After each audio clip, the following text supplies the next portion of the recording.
All right, thank you, and welcome back to another episode of Fast Politics. Happy Hump Day! I am Christopher McFarland, I am your host, and it is good to see you. I've missed you. I know it's tricky. We only see each other every couple of weeks at the moment, but thank you for tuning in. We have a lot of fun stuff to talk about. Let me say, first of all, please like us on Twitter at fast_politics and follow us on Facebook. Strike that, reverse it. You know what I meant. We have so many interesting things going on in the week. You know, I want to title each of our episodes. I think the last episode was false equivalency. And tonight's episode, I'm going to title News Week. Both because there's been an extraordinary amount of news this week, but also because of that bombshell article released by Newsweek today. It was truly shocking, and we're going to get into that at least as much as we can in a 28-minute show later on today.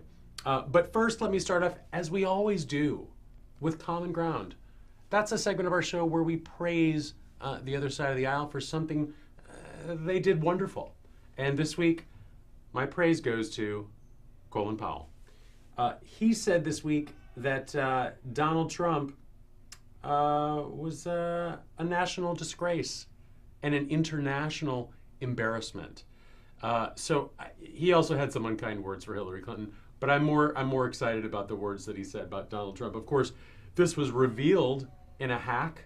I'm somewhat opposed to people being hacked. In fact, I'm strongly opposed to everyone being hacked. But it is interesting to note, once it's been hacked, what the information is contained inside. So I'm glad to know that one of the previous leaders of the W administration has such strong, clear opinions about Donald Trump. He also, by the way, has been in the news a lot, somewhat against his will, because it turns out he advised Hillary to have private email, just as he did, just as previous secretaries of state frequently did. And for the same reasons, incidentally, that Hillary talked about, because the systems at the State Department were so deficient. So that's our Common Ground segment. Again, thank you to Colin Powell. And as we've done in the past, we're now going to shift to a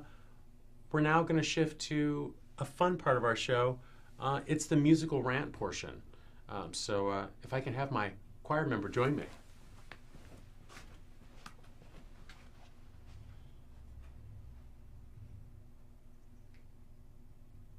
Here we will begin tonight's musical rant portion of tonight's episode. Mammogram, cholesterol, vitamin B12. Let's discuss the candidate's health ad nauseum. Hillary's a human being and Trump's on Dr. Oz. But in the end, it's time to vote for our next president. Mammogram, cholesterol, vitamin B12.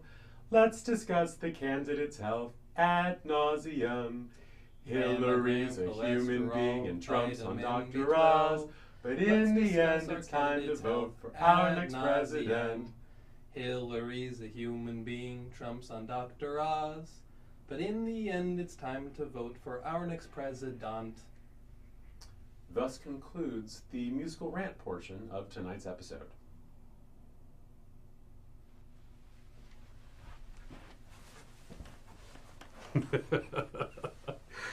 Oh man, I get a kick out of that. So the reason for me choosing that and doing that in the fashion that we did, in the row your boat fashion, is because just as this week there has been this maelstrom interest in both candidates' physical health, it has become such a cacophony, I feel like I can't hear anything else.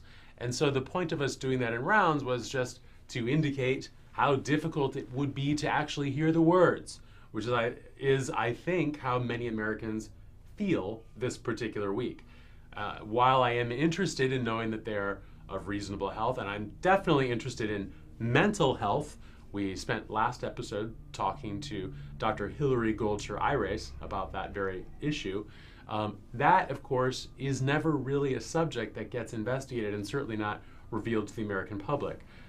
We've had at least a dozen previous presidents that did not want to release difficult elements of their physical health because of the obvious security impression to other nations. So I actually don't begrudge Donald Trump or Hillary Clinton from being a little cautious about the reveal on those things. I think they're probably both reasonably in reasonably good health for being almost 70 years old, Hillary, and then for actually being 70-year-old Donald Trump. I'm not terribly worried about their age. I don't think most Americans are. So it's a little bit distracting. This is one case where I feel like the media went a little bit off the rails, but I'm not going to do that, so we're going to press on. So let's go to the fast sheet. Our next section is where we kind of bullet point all the things you need to know that are going on in the news, and then we do a little deeper dive into them in the episode. So that's what we're going to do right now. The top line bullet point list, Bloomberg poll. Just came out. There was another poll. There was actually 2 other polls. 3 polls came out today, but Bloomberg poll shows Donald Trump up 5 points. I think the CBS poll showed Hillary up 7 points. We're talking about the state of Ohio, major swing state. It looks like Trump is definitely gaining an advantage there. Very troubling for the Hillary Clinton campaign. They are the 2 oldest candidates ever to run for president, and the media frenzy about, again, Clinton's allergies and pneumonia and Donald Trump's whack job doctor writing the most hyperbole-filled statement of health ever produced for presidential candidate have absolutely dominated the headlines. The debate. When is the first debate? That's usually when Americans really tune in. That is Monday, September 26th. Set your DVR now. Don't forget it. It's going to be so good. It really holds the potential to fundamentally alter the election with Americans who don't have an opinion on Hillary or the Donald. Hillary said half of Trump supporters were a basket of deplorables, racist, bigoted, etc. It sounds pretty accurate based on the stats, so why the outrage? We're going to get into that. Huge news about the economy today. The U.S. is up 5.2%. This is the biggest increase since 1967. That's what, 33 plus, that's 49 years. The biggest jump forward economically in 49 years. That is a huge bonus for President Barack Obama. I think a huge feather in his cap. It's also the biggest drop in poverty simultaneously. That's a different measurement, also since the late 60s. These are 2 huge crowning achievements. Very excited about both of those. Interesting, though, the recovery largely concentrated in dense population centers, in urban areas. Not so in the outer areas, which, incidentally, is now very much starting to correlate with, and has for many years correlated with, political party lines. We'll talk about that. $38 billion to Israel over the next 10 years. To put that in perspective, our food stamp program costs about $74 billion. Funny how much discussion food stamps get, but not our contributions to foreign governments. Israel's just one. We'll talk about that. National disgrace and international pariah. Again, that's what Colin Powell said of Trump. He also said Hillary has the opposite of the Midas touch. The Midas touch, of course, is when you touch things and they turn to gold. Clearly, Colin Powell has different feelings about her. He wasn't so literary. I'm coloring it up a little bit. But that's Colin Powell. CEO of the Clinton Foundation has come forward to say that if elected, both Hillary and Bill will sever ties. Conversely, Donald Trump promises to put his holdings into a blind trust that his children will manage. The problem with a blind trust and making your children the head of it, it can't be blind. If the people running your company are your family, it's not a blind trust, Donald. That doesn't work. Pam Bondi, Attorney General in Florida, received a $25,000 donation to her campaign and immediately dropped her investigation into Trump University. This, of course, resulted in Donald Trump getting a fine from the IRS.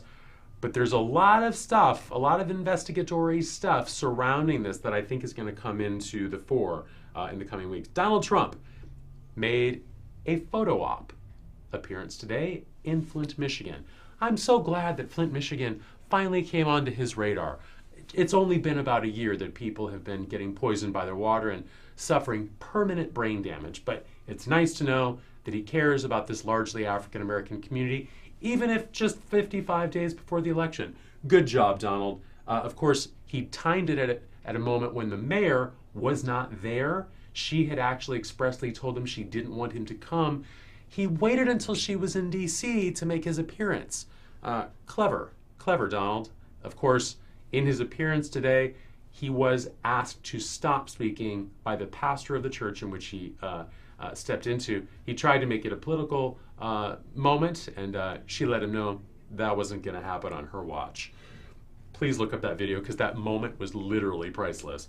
And then finally, Newsweek, truly a bombshell. Not just because it highlights the reality that Trump isn't the builder he pretends, rather he gets most of his money simply from licensing agreements all over the world, but more importantly, it highlights the understandable detail of how Trump and his entire family are intimately plugged into the political parties, ruling families, and criminal financial subterfuge of a dozen different countries.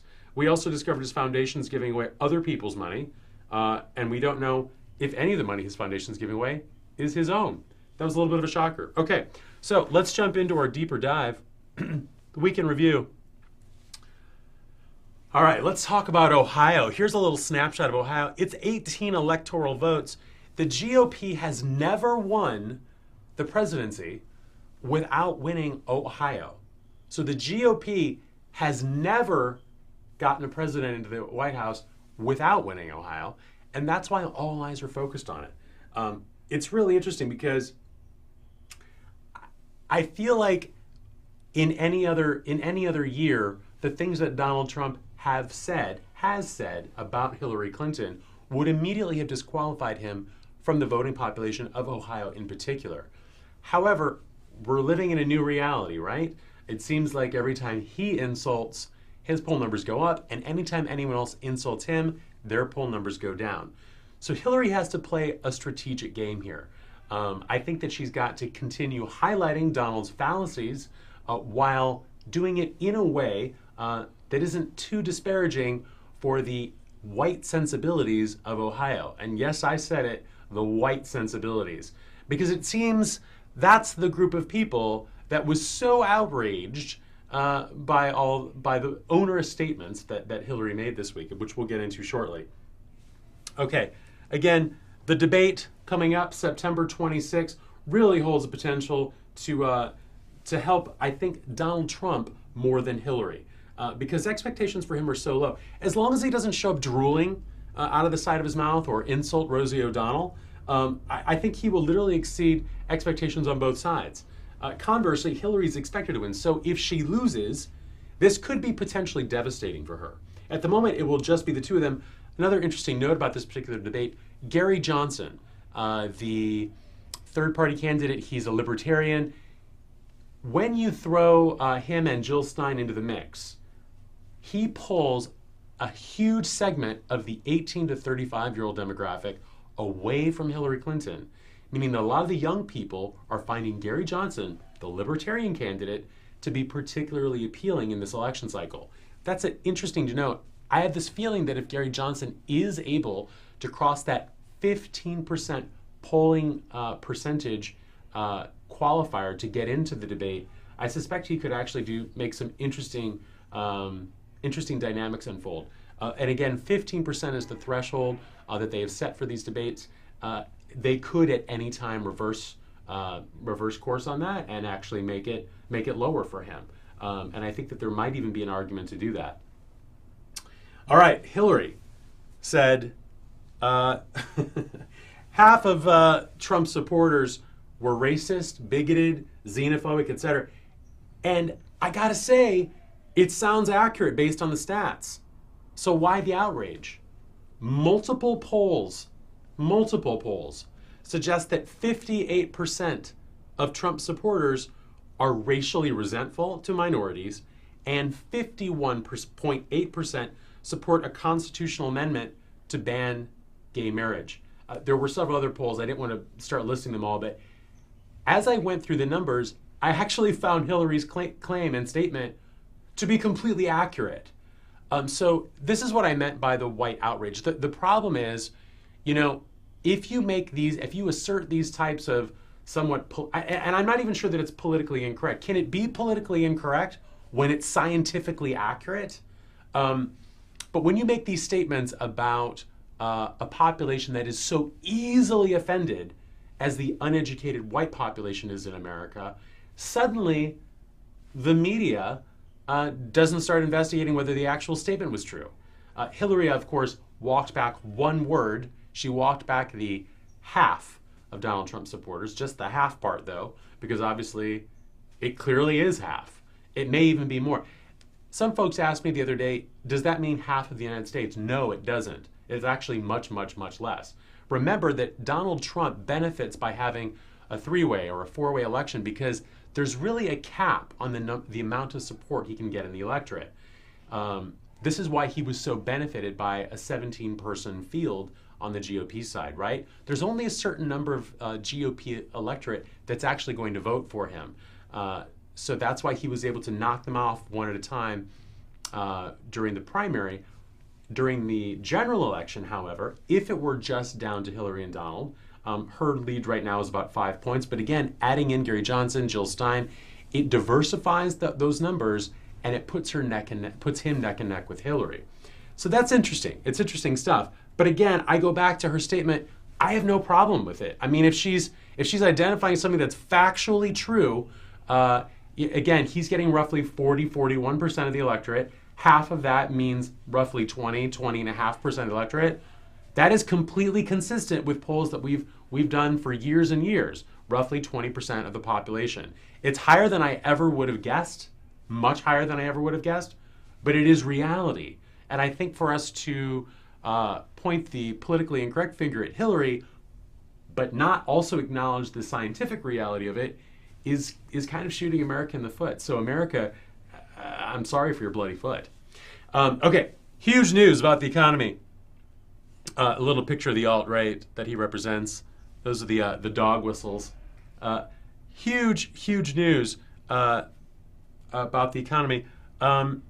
This is a picture of the South Side neighborhood of Ohio, sticking with Ohio. The nation's median household income in 2015 was $56,500, which is up 5.2% from the previous year. So those are the harder metrics. I just wanted to give you that little bit of data because I'm always wondering what exactly is the average, what is the median income in the United States, and that's what that is. 56,500, which represents a 5.2% jump from the previous year. Okay. I just wanted, this wasn't necessarily big in the news this week, but I wanted to talk about it. The United States agreed Wednesday to provide Israel a record $38 billion in new military aid over the next decade. The pact is a sign of the two nations' close alliance, despite major differences over Iran's nuclear program and other policies. You know, we've seen in the news a lot Barack Obama and leaders in Israel sort of butting heads. But it's interesting to note that even in the wake of that, what appears to be some type of personal conflict, President Obama, the United States, we are very much allied with Israel. And I'm very much in support of that. The reason I'm bringing this up, though, to your attention is because we debate so many things in this country, especially about, things to do with food stamps or Social Security or Medicare. Meanwhile, we're giving those billions of dollars parity money, to other things that we never discuss, that we just assume is okay. I mean, that amount of money, $38 billion, that would feed about 20 million Americans. I'm just saying. I'm just bringing it up. I'm not disputing that we do it or they're saying that we shouldn't. Just putting it all in context. Okay. Colin Powell, got to talk about this guy. I never really did dislike him too much. I actually thought he was a guy who was actually trying hard to do his job under a set of very difficult circumstances, namely Dick Cheney, who he also, interestingly enough, he and Dick Cheney's daughter, Colin Powell, really disparaged both of them as well. So he clearly didn't have good feelings about them, and I think that actually made me like Colin Powell more. It made me believe that he wasn't blind to the character of the people for whom he was reporting to. That gave me a lot more respect for him. But he said, again, Donald Trump is a national disgrace and an international pariah. I just think that, we know that Colin Powell maintained private email for correspondence and advised Hillary to do the same. I think that he is turning out to be an unusual and unexpected boon during this political season, in a way helping and benefiting the Democrats in ways that we really never foresaw. You'll remember also that he very quickly identified that Donald Trump's birther movement, that entire movement spearheaded by Donald Trump, was in fact at its core an absolutely racist, bigoted agenda. So I appreciate that as well. All right, this is Donna Shalala. She's the former Secretary of Health and Human Services. She's also the CEO of the Clinton Foundation. And she's come forward to say that if Hillary's elected, both Hillary and Bill will sever all ties from the Clinton Global Initiative, the CGI. So Donald promises, again, a blind trust with his kids in charge of all of his shady businesses. First of all, does anyone actually believe Donald won't be involved? I don't think even his supporters expect him to be truthful to them, and that's significant to me. I think it means that they look at him and see a criminal, but because they've been brainwashed by Fox News to believe that everyone in DC is a criminal, they're somehow okay with Donald Trump being their criminal. That's the sort of psychological jump that I think that we're witnessing. Speaking of being a criminal, okay, so these are his kids. Love is blind. He's going to have no awareness of what's going on with his organization because he won't see them at dinner and they'll never talk about it, right? Right. All right, let's talk about Pam Bondi. Pam Bondi, she's Attorney General in Florida, and she received a $25,000 donation to her campaign for and then, we can't prove it yet, and then subsequently dropped her investigation into Trump University, which, as you'll recall, thousands of students completely defrauded on purpose by Donald Trump's organization, Trump University. We have lots of records and data supporting that, a big investigation going on there. But this is finally an example of what Donald Trump bragged about during the primary. Remember, he said that he had a lot of politicians in his pocket. He bragged about that. Well, we all kind of wondered when he said that, if he was willing to do it on such a public forum, would he disclose some of the shady dealings he's done with politicians and the favor he's curried with them, the policy implications. So this was not on purpose that this was revealed. Donald didn't want us to know this, but I think it is significant. And apart from being illegal, I think his supporters actually see this as positive, almost proof that he's a corrupt power broker capable of taking on the criminal leaders of the world.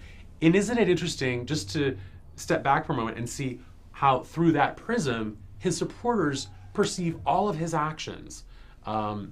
Interesting that coalition includes the religious right, the evangelicals. They're looking at him, despite their religious upbringing, knowing that he's a criminal and evil, and somehow thinking that that's okay. It's such a double standard. It's such hypocrisy. I think it bears being brought out. All right, Donald Trump, again, in Flint, Michigan. You know, the poor kids in Michigan, in Flint, that drank that water, they've suffered permanent brain damage. It makes me sad that anyone would use them just for a photo op when we still haven't fixed their water.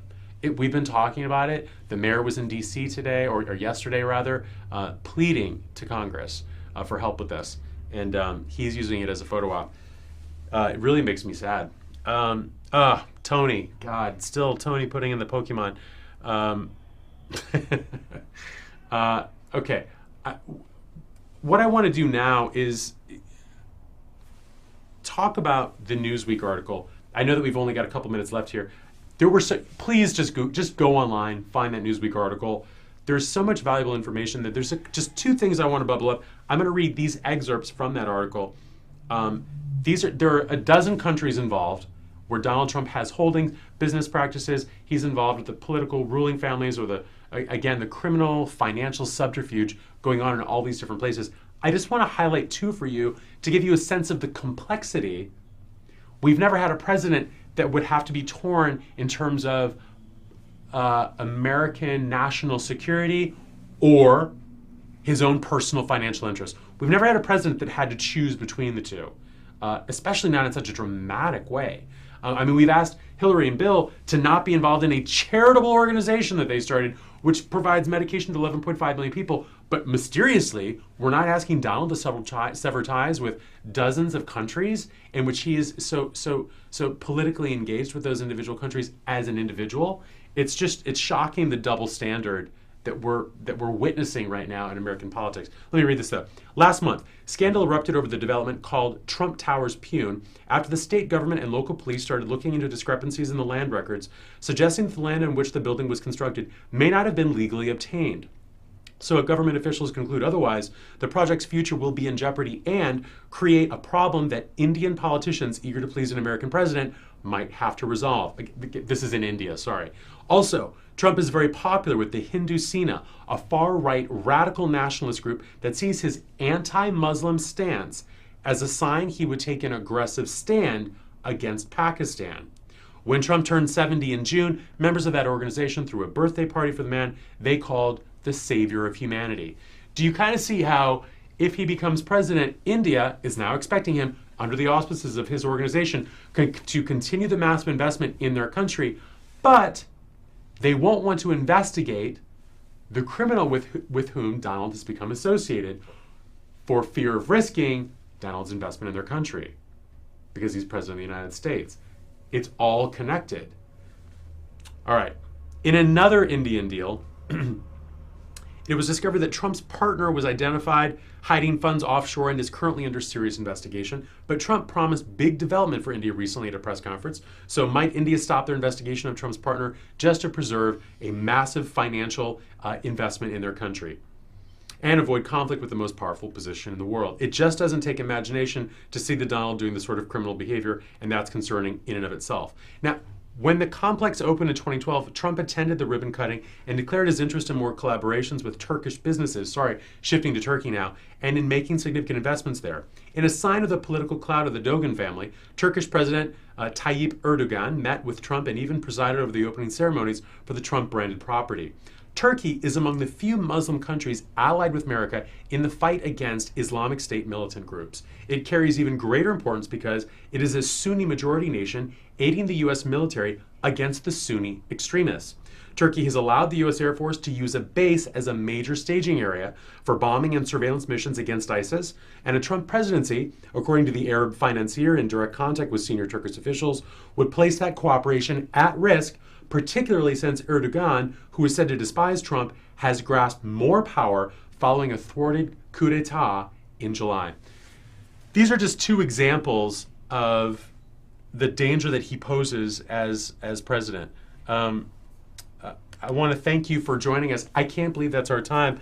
I wanted to put our credits up here, but I can't get them up. So thank you to Mia Gonzalez, our technical director, camera operator, and also to Duncan. You guys are the best, and I'm sorry that I can't seem to get this up in time. But thank you so much for joining us on Fast Politics. If it's fast, and if it's politics, well, it's Fast Politics. Thanks for joining us tonight. We hope we'll see you again in a couple weeks. Again, please follow us on Twitter at @fast_politics and like us on Facebook. Fast Politics, Christopher McFarland signing out.